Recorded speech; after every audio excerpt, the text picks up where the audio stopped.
এবছর এইচএসসি পরীক্ষার ফলাফলে যশোর বোর্ডে মোট ১৩ কলেজের একজনও পাশ করেননি। গত বছর এই সংখ্যা ছিল ৮, আর আগের বছর অর্থাৎ ২০১৩ সালে একজনও পাশ না করা কলেজের সংখ্যা ছিল ৬টি।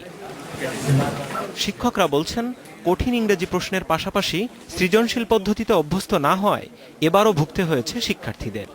আমাদের ছেলেমেয়েরা হতদরিদ্র পরিবারের ছেলেমেয়ে, সেখান থেকে আসে, স্কুল থেকেও তারা ওইভাবে পরিবেশটা পায়নি।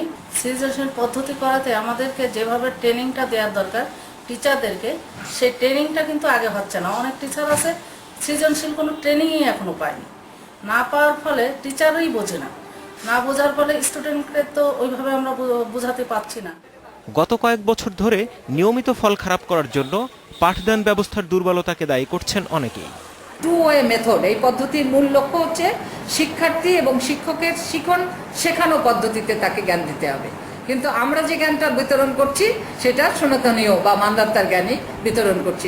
কেউ পাশ করেনি এমন কলেজগুলোর বিরুদ্ধে এবার কঠোর ব্যবস্থা নেওয়ার কথা জানিয়েছে যশোর শিক্ষা বোর্ডের কর্মকর্তারা। এই প্রতিষ্ঠানগুলো আদৌ কলেজ সেকশন রাখা উচিত কিনা আমরা এই বিষয়টা ভেবে দেখব। ম্যাক্সিমাম স্কুল অ্যান্ড কলেজ এই প্রতিষ্ঠানগুলো আমরা বোর্ডের থেকে, আমি চেয়ারম্যান মহোদয়ের মাধ্যমে কলেজ পরিদর্শকের সাথে কথা বলেছি, এটা তদারকি কেন এরকম হলো। খারাপ ফলাফলের পেছনে আরও কোনো কারণ আছে কিনা তা খতিয়ে দেখতে ৩ সদস্যের তদন্ত কমিটি করেছে বোর্ড কর্তৃপক্ষ। Zahidul Bashar, independent news.